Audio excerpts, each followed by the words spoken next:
If I had to sum you up, I would say he was the guy who told it like it is. Is that a fair way to? I go right to the point, man. I'm there in a second. Like there's no gray with me. You're going to know right away. Guess what? It's okay to disagree. It's okay to think a different way. It's okay but you're going to get it from me right away. Unbelievably transparent, unbelievably honest. And that's the only way I know how to do it. The point of not being that way is just, to me, I hate wasted time. And you're just wasting way too much time unless you just, get right to the point right away. So absolutely. Welcome to Negotiation Warriors. I am Cliff Stein, and I am on a never-ending quest to learn what it takes to be a great negotiator. In every episode, I will sit down with some of the greatest negotiators in professional sports who will share insights, knowledge, and draw upon their real-life negotiation experiences. Negotiation Warriors is sponsored by Front Office 360, premium cap management software. To find out how we are helping college athletic programs, go to frontoffice360.com to schedule a demo. Welcome back to Negotiation Warriors, the podcast that features conversations with the greatest negotiators in professional sports. I am your host, Cliff Stein. Today's guest is a longtime colleague and friend. Rick Smith is a partner at Priority Sports, one of the leading sports agencies based in Chicago, Illinois. He has represented NFL players for 25 years and now represents coaches and executives across college and professional sports. Some of his clients include NFL head coaches Ben Johnson, Dan Quinn, Dan Campbell, Clint Kubiak. He is known throughout the industry as a trusted advisor and negotiator. Rick has helped guide the careers of many of the game's top football minds and has been involved in some of the most significant coaching and executive contracts in the sport. Today, we'll go inside the mind of a great negotiator who knows what it takes to get large contracts done while building trust and respect in the industry. I'm very excited to welcome the legendary Rick Smith. Welcome to Negotiation Warriors. Cliff, really appreciate this. I kind of figure that since there's no Hall of Fame in our business, that being on your podcast is like anointed to the Hall of Fame. So I'm, more than excited to do this with you. And I had to make sure that I introduce you correctly because when Bill Zimmerman introduced you, he forgot to say legendary. I know. I still laugh about that. Excellent. Well, Rick has been incredibly generous with his time, especially with me. Spoke 2 years at my Northwestern Law School class. He's a Northwestern Law alumni, but he's very gracious with his time as well as today. And just been a great friend over the years. I've learned so much from him, so I'm really happy to have him here, Rick. And Rick, where I'd start, because, we said you went to Northwestern Law School. You also have an experience as an attorney, and it's an interesting career path, even before you got into sports. Can you talk about that a little bit? Yeah, absolutely. Coming out of college, for some reason, I always wanted to be a lawyer, not really fully understanding what that meant. It's something that appealed to me, and I was luckily been able to get into Northwestern University School of Law, which was, a top 10 law school every year. And the nice thing about Northwestern Law is that it taught you how to think as opposed to teaching you how to pass a bar exam. And for anybody listening out there who's contemplating going to law school, no, you don't have to be a lawyer to be a sports agent. However, I think the ability to learn how to think analytically, I think has done me wonders, especially in this career, and how to approach a negotiation, how to get the most out of it without necessarily taking a line in the sand or making it adversarial. I don't think I really have never had an adversarial negotiation in my life, never had a holdout in my life. I always thought I got the best I could, what the market could bear for each and every client. When you were working as an attorney before you even got into sports, what kind of law were you practicing? So I was a commercial real estate attorney, and that's contract law. So when I had to flip the hat to sports contracts, I knew how to read a contract. I knew how to zero in on a contract, and that was invaluable lessons. For litigators, I think it would be much tougher because they're approaching and thinking a lot differently than I thought as a contract lawyer. Because my goal was to get to a meeting of the minds, get to the middle, get to a place where each side is comfortable in wrapping it up. So yeah, I thought that helped a lot. Cliff, especially working with you, Cliff was a guy who got to the bottom line really quickly and didn't want to mess around a lot with useless conversation that wasn't going to lead either of us to where we wanted to go. And recognize that and understand, Cliff, your style, I think helped a lot in really almost the beginning of my sports career, and recognizing that you can get to the proper place quickly. You can get to the proper place if both sides are willing to get there, sooner than others. Believe me, I had plenty of negotiations where somebody wanted to pay, take advantage or pay as low as possible. Cliff, you never were like that. So it was always a pleasure working with you. I appreciate that. Same. So commercial real estate, that helped you start to, beyond law school, that helped you start to develop some of your negotiation skills, I would imagine. No question. And how long did you do that? And how did that turn into sports? So basically, like everybody in the business, you're sort of in the right place at the right time at the right moment. It's incredibly difficult to make a living in the sports world. It just is. The barriers of entry are huge. There's very few of us actually making a living in the sports industry. So I was a lawyer for 7 years.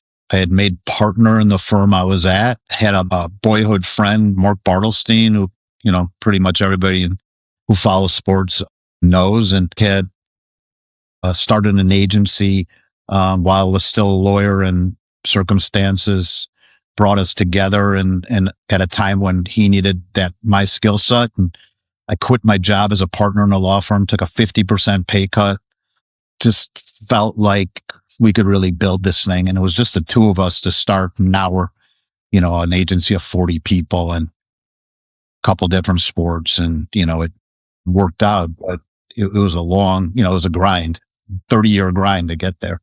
So that's kind of how I got into it. We've gone from there. Wow. All right. So you started Priority Sports with Mark Bartelstein, which is a great story. I want to say this to all my law students and also the young lawyers, the lawyers who want to get involved in sports. There's someone that 7 years in the practice of law, not sports related, and now is a very successful sports law attorney and agent. So just keep that in mind as you're thinking about what you want to do. There's no one path to get into sports, and that's what Rick's going to tell you. Yeah. Rick, I love that story. I want to ask you more about as a negotiator, but there's a side of you that I'm sure your clients know, your family certainly knows, I've gotten to know, about, and understanding you, I think, is important for people, especially people that have to negotiate with you and build that relationship. But I would like people to hear about that. The Rick Smith brand, like, what are your core values? What's important information for people to know about you that they couldn't just read on some bio online?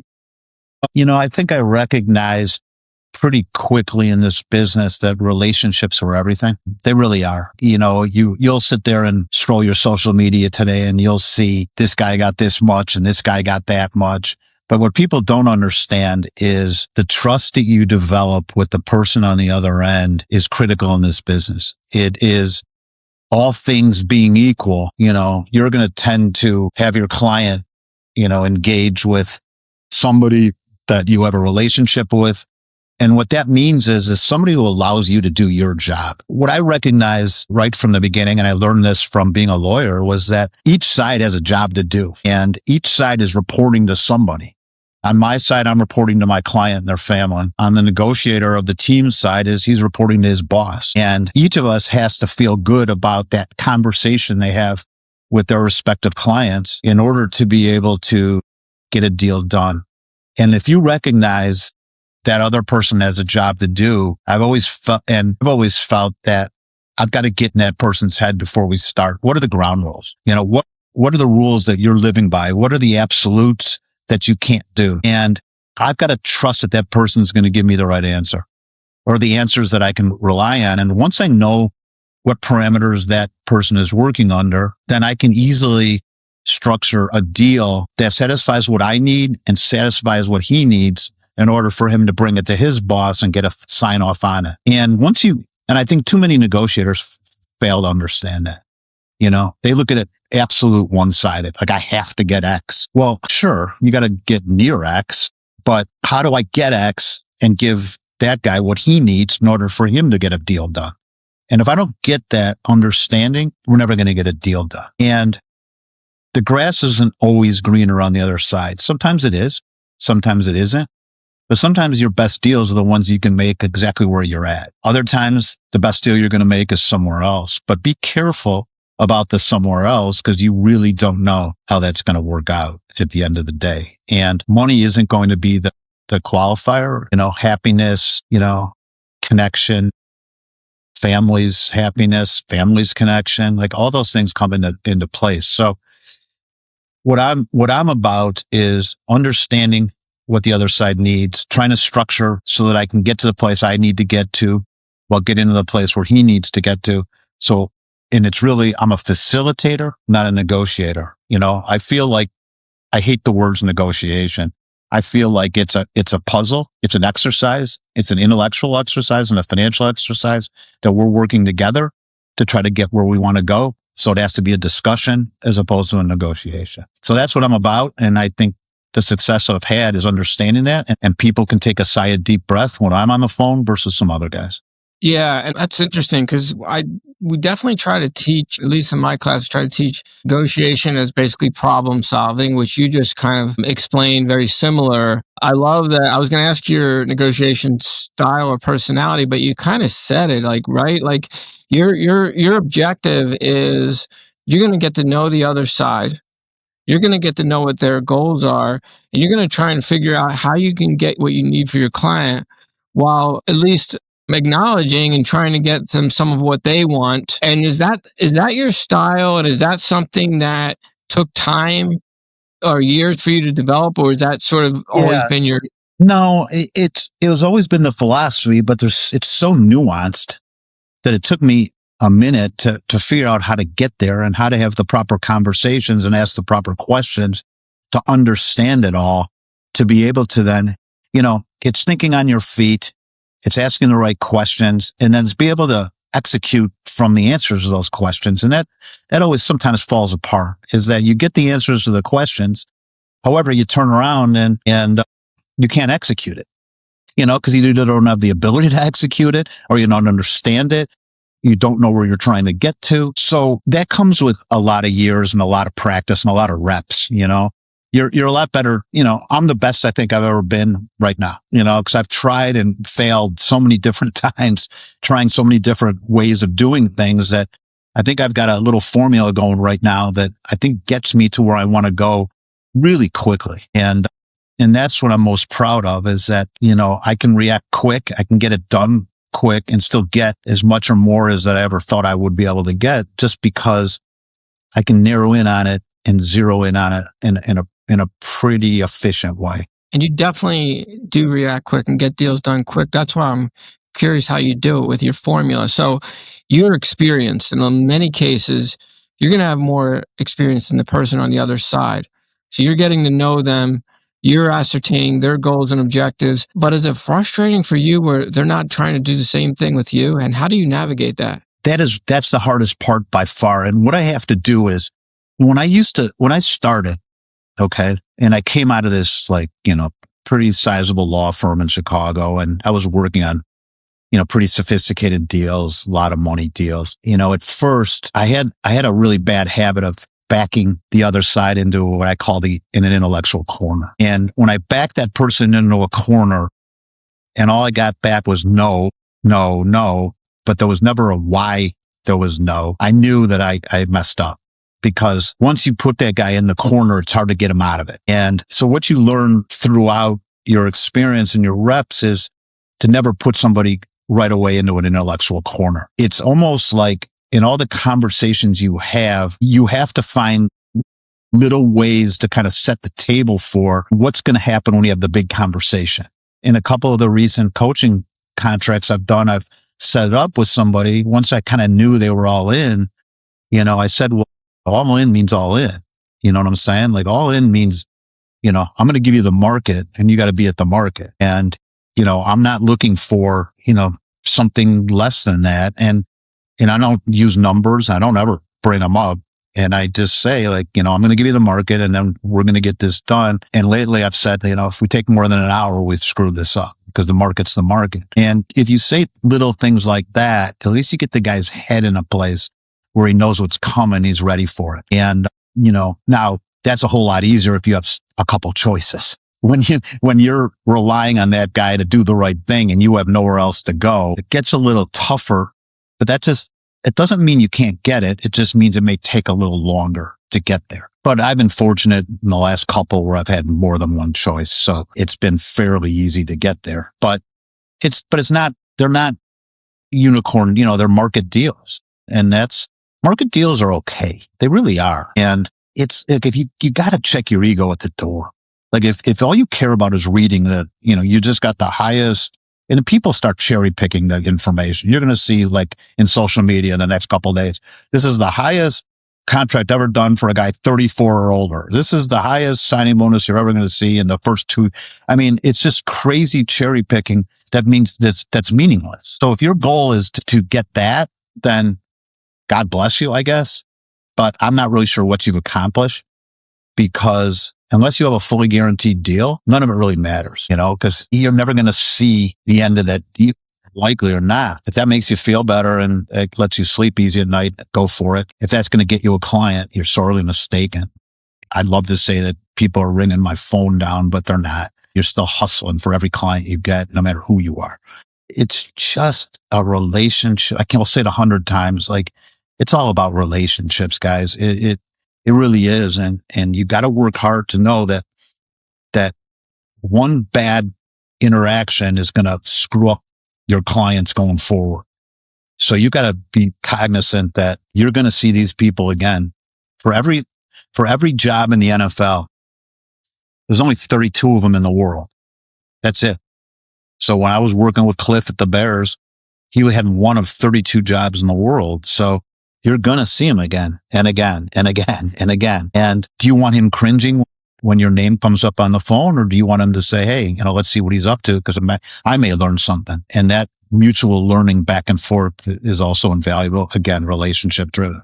Wow, you said so many important things. And, when I step back and look at my career and think of what you do, there's a huge fascination, we all know, and we've taken it for granted, of player salaries, coach salaries. Fans want to know, media wants to know, not sure what it really means to them. We can interpret that, but we're seeing deals even today up to a certain amount, I love that part. And your answer, what you just said, makes me think of emotional intelligence, which is a strong, strong attribute of a great negotiator. So how important is that to you? How you are perceived by your clients publicly in the deals that you do? And how do you balance that, promoting deals for client recruitment, I guess, while being sensitive to the team side of how they're viewing it? I've always taken the position that I've never forgotten the fact that I work for somebody in every single deal I do. I have a client and I service the client. Okay. So I've always taken the position that I'm going to check my personal ego at the door. I'm going to highlight the client. I'm going to keep my name as far in the background as absolutely possible, unless I have a reason for coming out under the shadows. And there's many different reasons. After Ben Johnson was hired at the Bears, I felt the Bears had made a turn to more modernize their building. And I thought in order to give Ben that clear runway of being able to accomplish what he needs to accomplish in Chicago, I don't think he could have said it. I don't think the Bears could have touted their own horn, but I felt like I could be a spokesman. And that was really for helping Ben being able to have a clear runway without this crazy narrative in his ear all the time that he's never going to be able to get this done or never be able to get that done. That negative narrative I felt was important to try to clear up. So I went on this little podcast spree to be able to do that. I'm here today because Cliff's a buddy. And when friends ask me to help them out, I'm going to step up every time. But other than that, I'm not out trying to find people who will put me on, not trying to get my face out there, because I do my best work as far underground as I possibly can get. So I don't ask my name be put into a post about a deal a client got. I ask them not to, because then that's taking away from the client and putting it on myself. So that's the position I've taken. There's plenty of clients out there. I can get my share of them just by hard work. And that's the way you're going to have to do it anyway. So I'm fine with that. So no, I'm not self-promoting for the purpose of putting myself above the client. I never will. And that's exactly why I wanted you to come and why I have you come to my classes. I know that humility is a strong character trait of yours, whether you do it consciously or not. I also know that you are under the radar, which is why I want people to see you and hear you, because you have a very, very important knowledge base, experience level.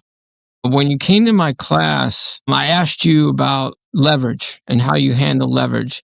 And I know you gave a great answer and I can't restate it, but I want to ask you that again. When you have leverage in a negotiation, whether you know you have it or when you don't have it, how do you handle it? And how does a great negotiator deal with leverage? It's funny because leverage is a hard word, because you got to be careful with leverage. Back to the relationship side. If you have leverage and you press it as hard as you can and you embarrass somebody and you put somebody in an uncomfortable position and you put somebody in a position where they can't do their job correctly, it's going to bite you going forward. The way I always use leverage is by just stating the facts. I'll basically come in and say, I've got other options. All right. So here's what I do. I give somebody a chance to do the right thing without me having to insert that leverage. And if they choose not to, then I'm going to bring it up again. Like, are you 100% sure this is how you want to run with this? Because here are all the different things that can happen. I can say, okay, or I can basically say, you know what, we're done. And I'm going to move on to something else. And then you're going to have to go back to your bosses and say, you know what, he really did have other options. And we probably could have gotten it done, but I blew it. Like, don't let somebody get into that place. Just keep restating the situation you're in and let's figure out the best way to handle that. Now, when I don't have leverage, I'm going to basically just be really transparent. I'm going to say, all right, you can do what you want right now. You can either do the right thing or you can put a thumb on my head. If you put a thumb on my head, then when I have the chance, I'm going to turn around and put a thumb on your head. So we can either agree that we're going to do the right thing under the situation, or you're going to exert your leverage, which you have 90% of the time. And then when I have my chance, we're going to bring this back up again. And here we go. And it's, when you have those kinds of discussions, it's hard to answer that. And what's the guy going to say? Like, yeah, I got it and I'm going to exert it. Good luck. Here we go. Well, then here we go then. And what people have to understand is that the only time I'm going over your head is if you have leverage and you're exerting it. And it's far from the right thing to do. That's when I'm going to go over your head and I'm going to call the GM and I'm going to call the coach and I'm going to call other people in that organization to say, I just want you guys to understand that you're putting a thumb on my head and not a great place to be. So I'm going to put everybody on notice that if this is the way it ends, then don't be surprised when it comes back at you. And I've had to do that before.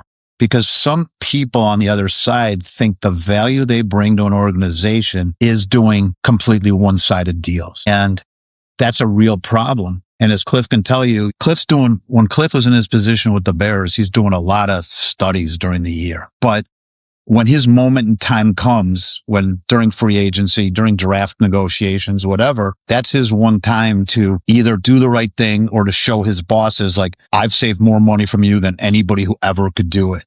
Now I've screwed the other guy to do that, but that's what I've done. And if he chooses to do that, then it's my job to kind of tell his people he's working with that here's what we're doing here. And I promise you, negotiators on teams have not been there very long when they do that. because they're sick of me and 10 others of me calling up and saying the same thing. That's never going to work. At some point, somebody's getting aggravated. So that's what you do. It's transparency, honesty, and say it. If you got the leverage, don't be afraid to say it. But how are we going to work with it?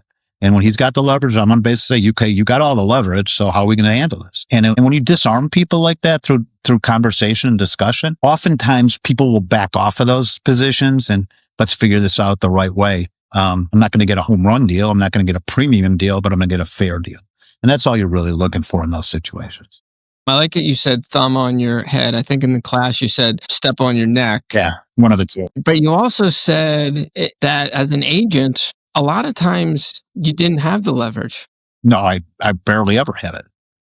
I mean, think about it. Unless you're a day one free agent when you're a player agent, or you're a coach in my world today where I have multiple choices, I almost never have it. So I really have to set the table early. I really have to establish the facts we're dealing with so that I can keep educating and keep having these conversations and keep having these discussions and then prepare the client the same way, is that we don't have any leverage here. So, what do you want to do? Are you willing to do what they want? Are you willing to walk away? I can flip leverage if somebody's willing to walk away, but very few times clients are willing to walk away.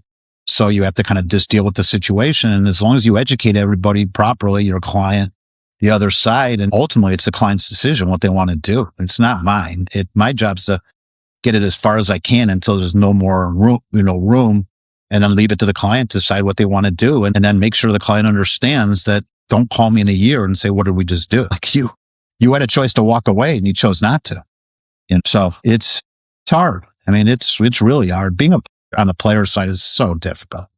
You'll read all these big deals today and you'll stop reading about them in 2 days. The market will crash in 2 days and it'll be a bunch of minimum guys or barely above the minimum. So those are the hard ones. Those are the hard conversations. There's tremendous advice and guidance here, especially there's a lot of new negotiators in sports now. And that meaning not just at the NFL level, but you have college agents that are not certified, that are new negotiators, and you have college GMs, athletic departments putting people in place that really weren't equipped to do it. And a quote that I read in January from an unnamed college GM said, the number of players in the transfer portal is out of control. And then he followed that up with saying, and the agents have all the leverage. What kind of guidance or advice would you give to those negotiators? The college space is a whole other animal because there are so many unqualified agents and there's so many unqualified GMs, assistant coaches that have no business or to be doing what they're doing. We could spend another podcast talking about that. Mm-hmm. You just have to, I ignore all that. And I go in to try to educate. I'm in a situation right now with a major, major university in this country. I mean, major. And I'm going through a full education process with the GM to try to get him to understand that what they're offering and what they're structuring is not doable and that something's going to blow up down the road here. And let's try to work on something that's doable. It's going on left and right. I mean, I'm not really sure why. In everything you do, you have to educate yourself. Why universities are putting people in place who aren't educated, I don't know. But I don't know why. There's a huge disconnect there. One guy's in this building, and then another guy he's got to deal with is in another building. Then there's a third person in another building, and everybody's too busy, and nobody's talking to each other, and everybody's running, and it's just a huge lack of communication on the institution side that is really causing most of these problems. And they're not talking to each other. And too many people have got this thrown on their laps with 10,000 other things to do. And they're not spending enough time and they're not available. It's awful. I mean, it's just absolutely ridiculous what's going on. And then parents are trying to jump in and do it for their kids and they're uneducated. And then I'm asked to fix it after the fact. And oh my God, we can go on and on and on, but that's just that's an actual communication problem and competitive problem because everybody thinks somebody else is they're doing it, so we got to do it. Now we don't have a way to do it, but we're just going to say we're going to do it and try to kicking the can down the road, figuring it out later is a lot what's going on. Something's going to blow up here. I don't know when and how, but I think in a year we're going to be looking at a lot of stories about people not getting their money. And it's not because the schools don't have the money. They just can't understand how to navigate through the process. What they're promising up front, the navigating through the process to deliver on the back end is where the cracks are, to be honest. What you just explained to me, the long period of time dealing with a major university to discuss an issue, the distance between the departments, the parents' involvement, the communication issue, it can be a lengthy process.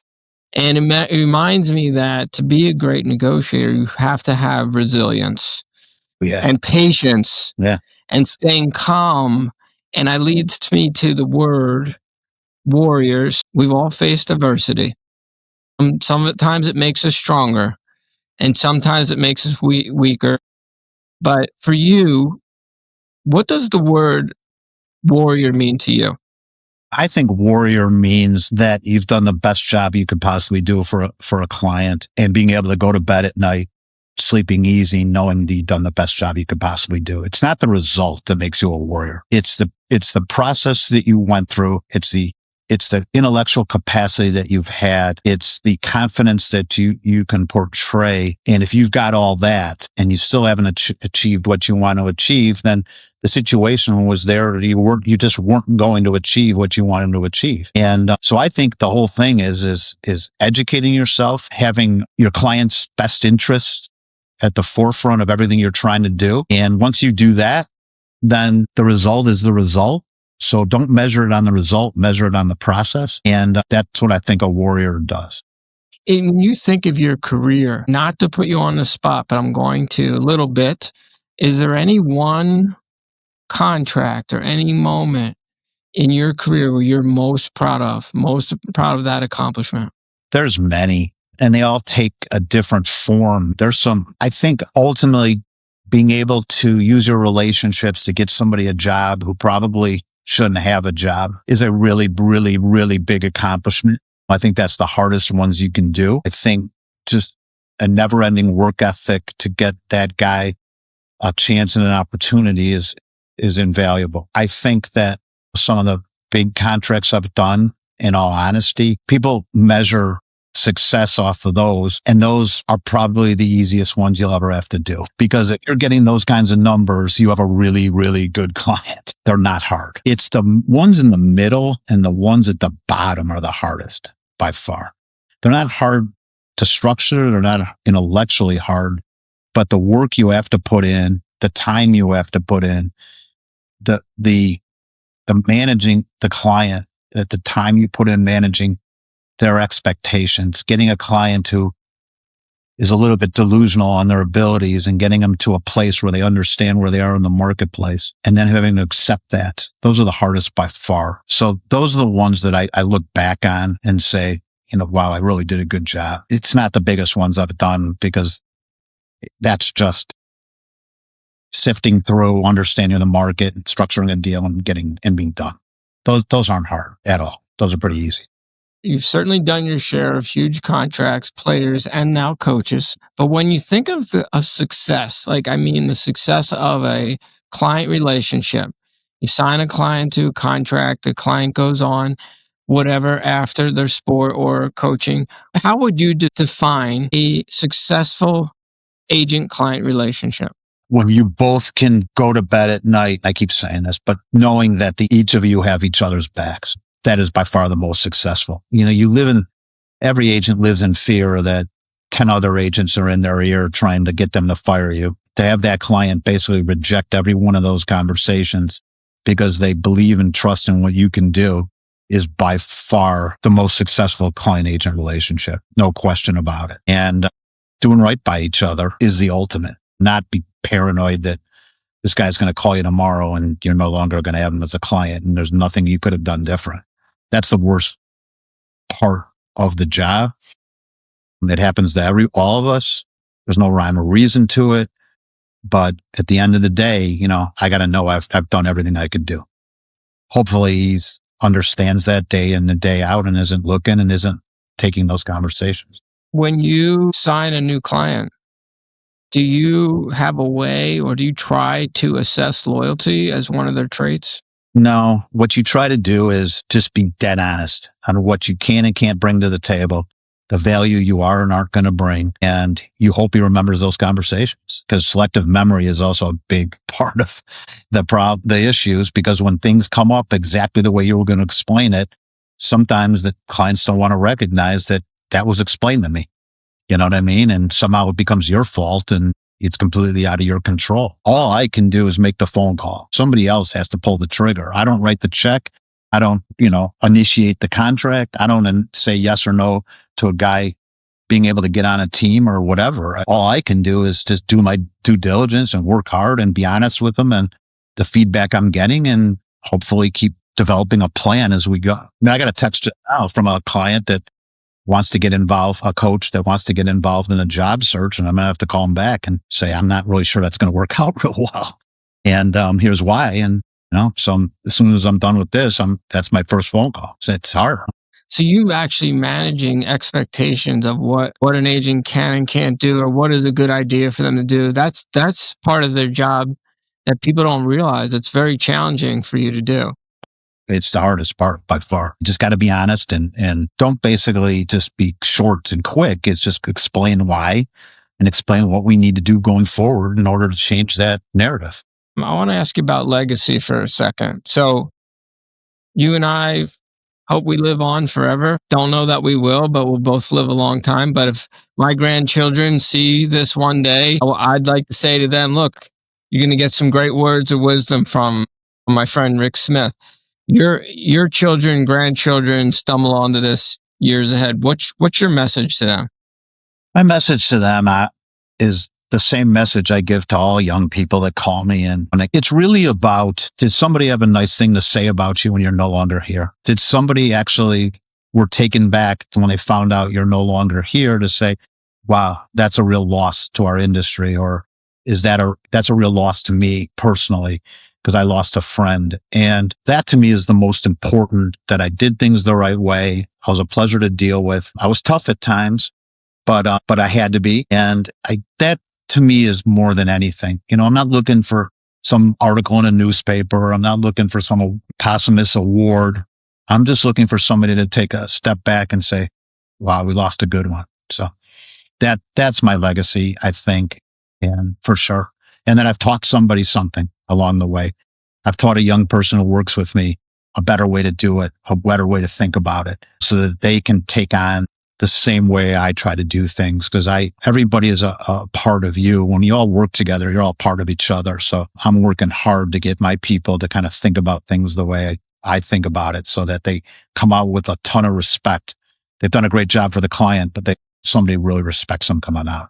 When I talk to NFL executives, and I know from experience, a lot of people like and respect you. You've built strong relationships. I know you've already explained how important that is. So you've built strong relationships while also being a passionate advocate for your clients. If I had to sum you up, if someone asked me if you were no longer here, I sum you up, I would say he was the guy who told it like it is. Is that a fair way to? I go right to the point, man. I'm there in a second. Like you're not going to know. There's no gray with me. You're going to know right away. Guess what? It's okay to disagree. It's okay to think a different way. It's okay but you're going to get it from me right away. Unbelievably transparent, unbelievably honest. And that's the only way I know how to do it. The point of not being that way is just, to me, I hate wasted time. And you're just wasting way too much time unless you just, get right to the point right away. So absolutely. And are you like that in all aspects of life? All aspects of life. Yeah. And the last question I have for you, I also asked you in my class, and it's really more summing up because you've addressed some of this, but what are the key traits of being a great negotiator? Intelligence, not DNA born intelligence, but preparing yourself for the task at hand. Number one, confidence. Number two, the ability to think on your feet. Number three, and the ability to understand the other side's marching orders from their boss. Think I think all four of those, by far the four biggest traits of a negotiator. I love it. Everything out here gave us so much great advice, from relationships to importance of trust to even the traits that you just said, the common sense, intelligence, confidence, thinking on your feet, seeing the other side. Just so valuable, Rick, and appreciate your time. Thank you for coming on. Thank you for making yourself available. I know you got a lot going on, so really appreciate it. And great professional, great friend, great career. I know you're going to keep killing it. You keep doing great things. I'm a huge fan. Keep going. But thank you again for coming on Negotiate More. Thank you very much. And this is a great podcast. I'm glad you're doing it. Thank you so much. Appreciate it. We'll talk soon. All right. Thanks, buddy. Thank you for listening to Negotiation Warriors. I hope you enjoyed this episode. And if you like what you heard, please subscribe on the Negotiation Warriors YouTube channel and follow us at Front Office 360 on Instagram and X. And to find out how we're helping college athletic programs, go to frontoffice360.com.